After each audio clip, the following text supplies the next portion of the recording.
I mean, I can feel my right shoulder is down, and when my right shoulder goes down, my right hip rises.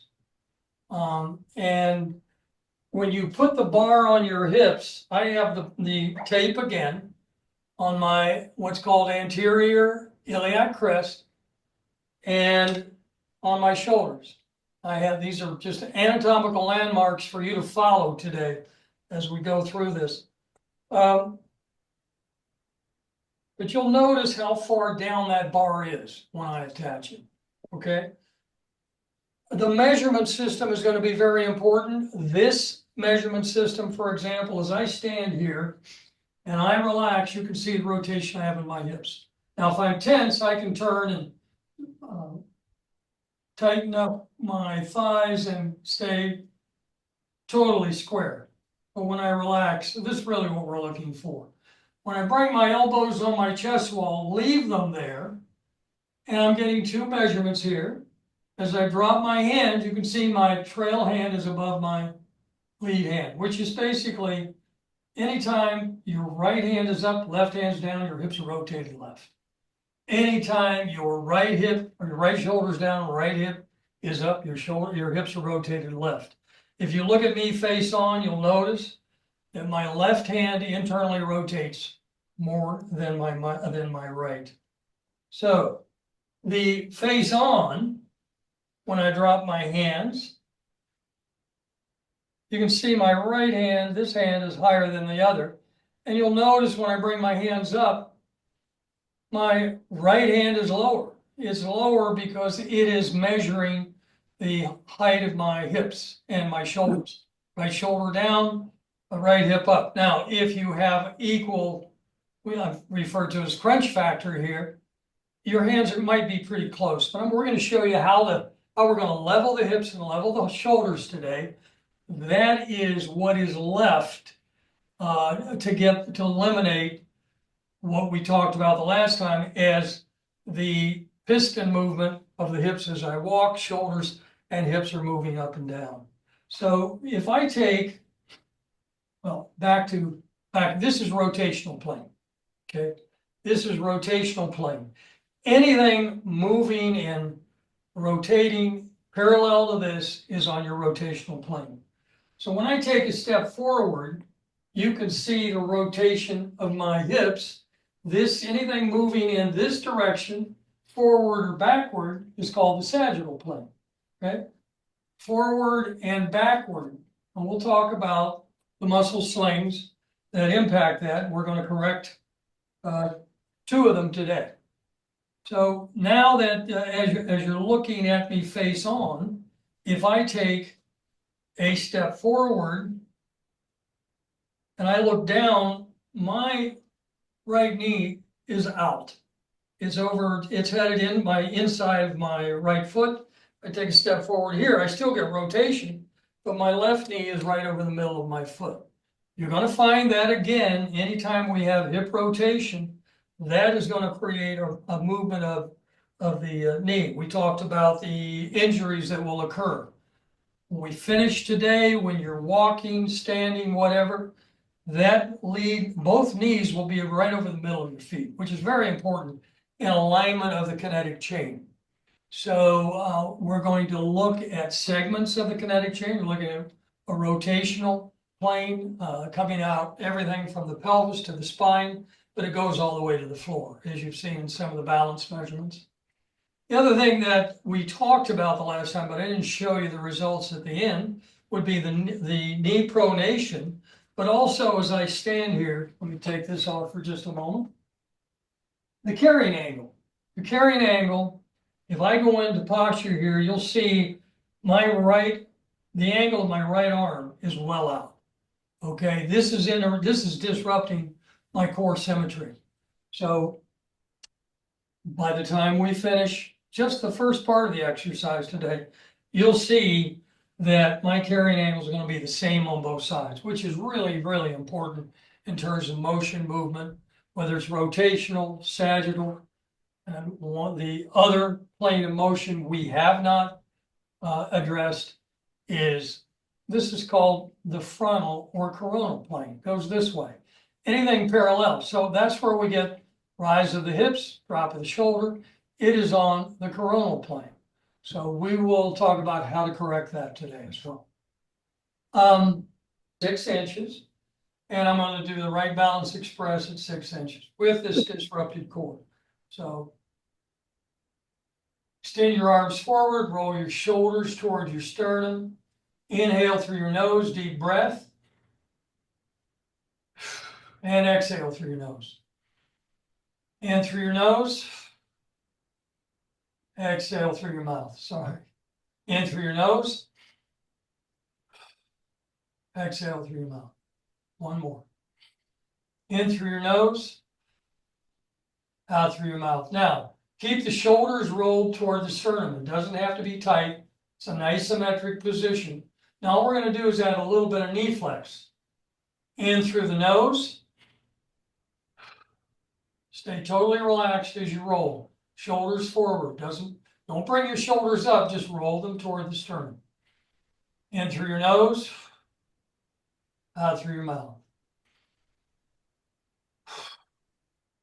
Now, as I did that, I could feel my hips rotate to square, both from a standing tall position and then when I added knee flex. So you go back and view this video down the road. Take a look at that. Now, what I'm going to do is lock out my knees. I'm going to lean forward. Keep my shoulders rolled toward my sternum. In through my nose, out through my mouth. In through my nose, out through my mouth. In through my nose, out through my mouth. Okay, stay in that posture. Shoulders rolled toward the sternum and add just a little bit of knee flex. In through the nose, out through the mouth. In through my nose, out through my mouth. In through my nose, out through my mouth. Now you're going to stand tall, lock out your knees. Now if you pull whatever object you're holding, pull it back to your chest, and you'll notice, with no knee flex now, you'll notice the pinches your shoulder blades together. Okay? Hold that position. In through your nose, not too tight, just it's an isometric move. You're just going to hold it. Shoulders are going to stay pinched together. Out through your mouth. In through your nose, out through your mouth. In through your nose, out through your mouth. Now I want to lean back. In through the nose, no knee flex. Keep the shoulder blades pinched. Out through your mouth. In through your nose, out through your mouth. In through your nose, out through your mouth. Now I'm going to add knee flex from this position. Now, if you have balance issues, make sure you have a sofa, a wall, you're outside. Stand behind your student while you're doing this. In through the nose, out through the mouth. In through the nose, out through the mouth.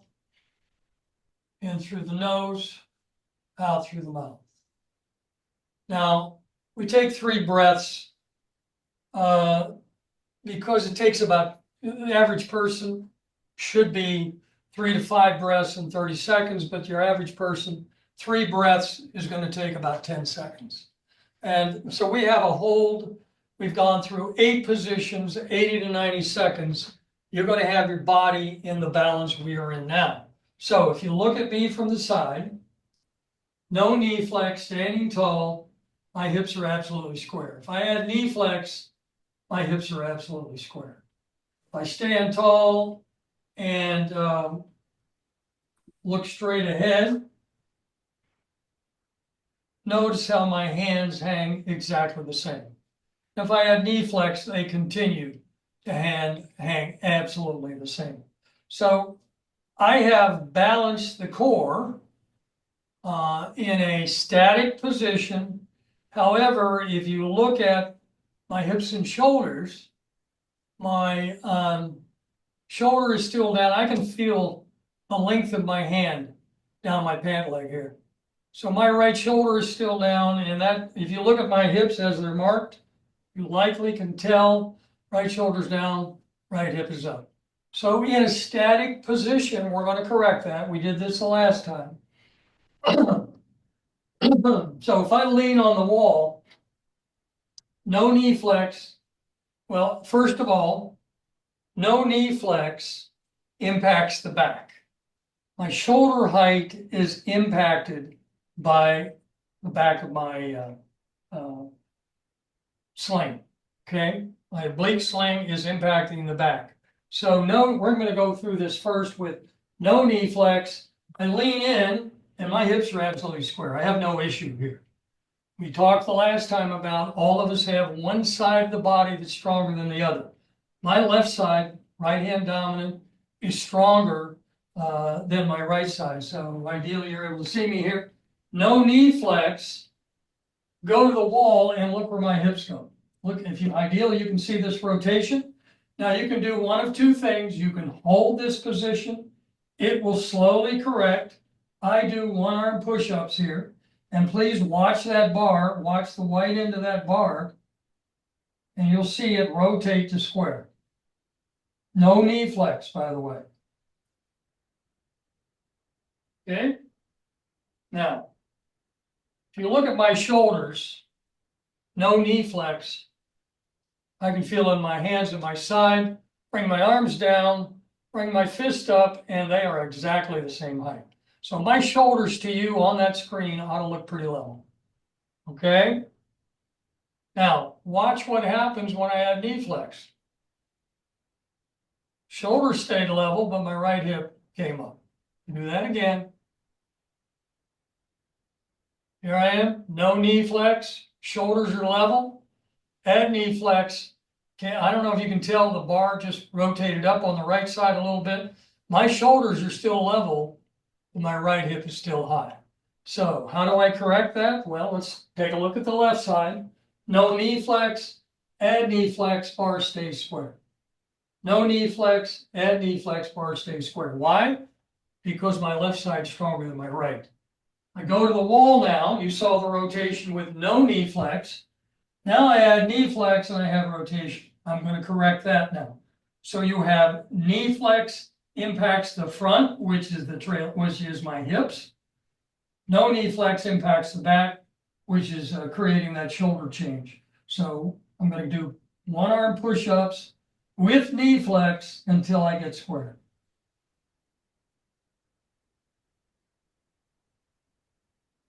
And there we are. Now, if you look at me face on, please remember this is just a static position. You should see shoulders are square, hips are level, and I'm in good shape. So for the Seattle Seahawks got the winning touchdown and when they won the Super Bowl, and Jeff Shaw, Jermaine's one of Jeff's students. I was in Seattle with Jeff and we were showing the exercise and we had him take a step forward. Now, a body that is pretty solid there. And before he saw rotation, took a step forward, saw none. And he looked at me and said, you know, if I'd have had this when I was playing, I would have run a 4.3 instead of a 4.440. So when we start to look at that we've eliminated drag in one arena here, but not all. And I'll show you what I'm talking about in terms of drag. So my hips are square, okay? My hips are level, shoulders are level. But when I take that step forward, now, if you're working with a new student, they're going to have rotation even now. But somebody who's done this for a while or works out a good bit and strong core, look what just happened to my body. My trail hip, right hip, just dropped and my right shoulder went down. So if I take a step this way, my left hip, so I have a bit of a piston action in motion. I take that step back, my left hip, I can feel it dropped, and my left shoulder's down. So how do I know? Well, look at this. That's how my hips are square, but my fist is down. I can measure it this way. And I'm getting that. And if I had knee flex, I have the same thing. Add knee flex, no change. So first thing we're going to correct is movement forward. I'm going to show you movement forward and then movement backward. The internal oblique sling, impact forward motion. We're running, it's not the only thing involved, but glutes goes all the way down the legs on both sides, up the back. But the internal oblique sling is what we're going to attack here. So how do we do that? Well, now if you ever did the Wright Balance Core 360, we have videos from 2015 of going through this exercise. And what I'm going to do now was one of those exercises. So what you're going to do is you're going to lean into the wall and you're going to raise your inside leg. When I raise my inside leg, I don't know if you can tell, this bar just went well to my right here. Let's do that again. Lean into the wall. Both feet are flat, raise the inside leg, and that I'm not pulling it back. That's just where it went. So if you test this on yourself, you'll see it. No knee flex here. So 1, 2, 3, 4. Again, one arm, you can lean on the wall and hold it. It will correct take a little bit of time. But I can correct it with these one arm push-ups. Okay. Now that's no knee flex, okay? I'm going to go to the wall on this side. Let's see what the left looks like. Lean into the wall, and I have rotation here as well. So I'm going to do 1, 2, 3, 4, 5. Now you'll notice it took me a lot longer to correct the right side than it left in terms of the one arm push-up than it does on the left here. There, I'm square. So that is no knee flex. So that is the back side of the internal oblique I just trained. The back side of the internal oblique. So what does that mean? It means that if I step forward, I've lost the piston action. And take another no knee flex. I've lost that piston action. But if I take that step forward and I add knee flex, my right hip just came up, left hip just dropped. So now I have with knee flex. We're going to correct that. Okay. If I take a step back, I'm still going to have the piston action because I have not corrected the external obliques. We're going to get to the external oblique here in a second. So you can see the piston action, no knee flex, no piston action because I've corrected it. As soon as I add knee flex here, which is where we're going to be walking, these hips are going to move. So let's correct both sides with knee flex. Same exercise, internal obliques. I'm square with no knee flex, add knee flex, and I'm well rotated. 1, 2, 3, 4, 5, 6, 7, 8, 9, 10, 11. So if you don't have a bar on your hips, this is going to be very difficult to assess. And this bar is going to be very important next month too. So please pick one up if you don't have it. So no knee flex, I get rotation. 1, 2, 3, 4, 5, 6. Took me 11 one-arm push-ups on the right side here and 6 on the left. See what that did. Again, all I'm addressing there is a lot stronger on the left side than my right side, and everyone has that. So that correction is important. Now, static position, I've lost the piston action. No knee flex, I'm good. Knee flex, I'm good.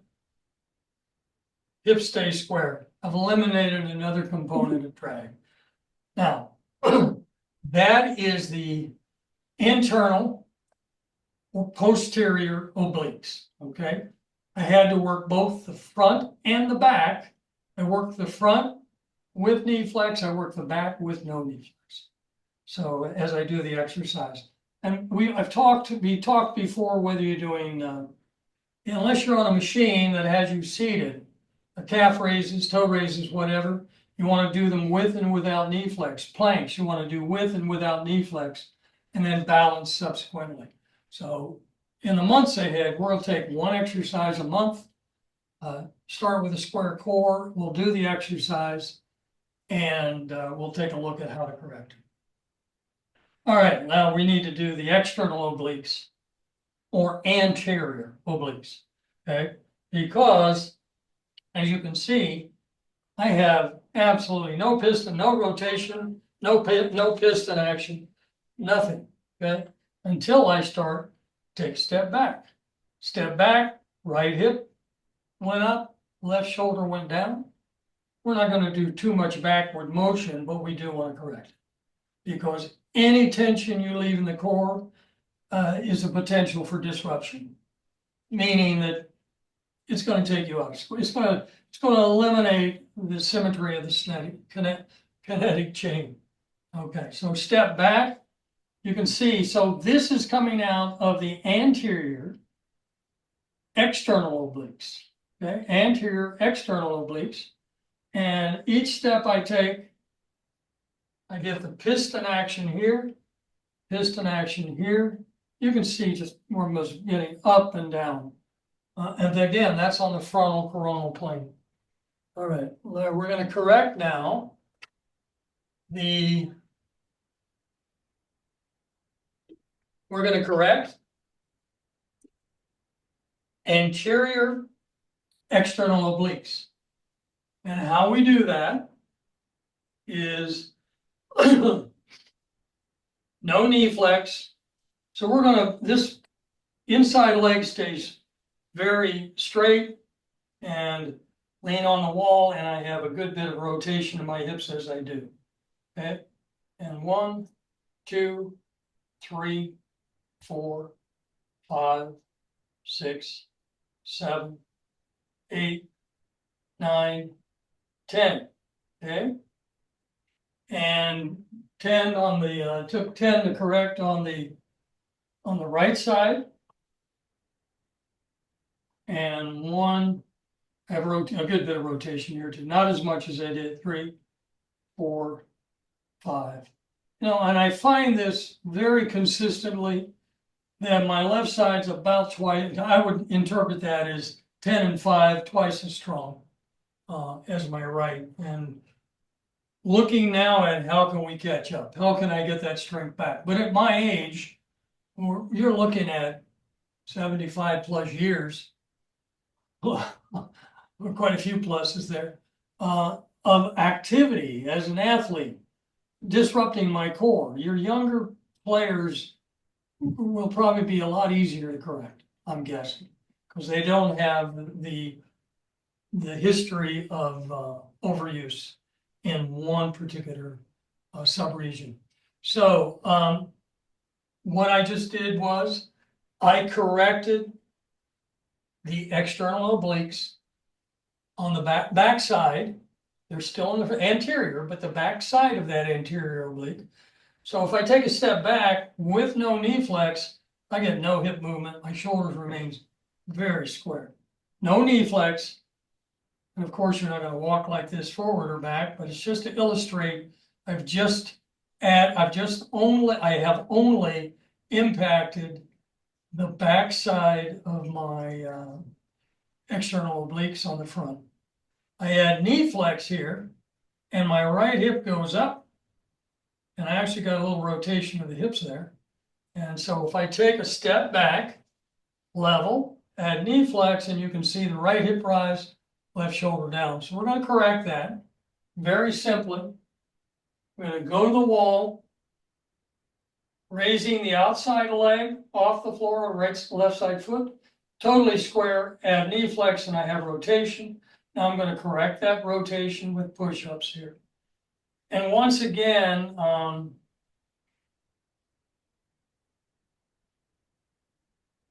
think that's 8, 9, also 10.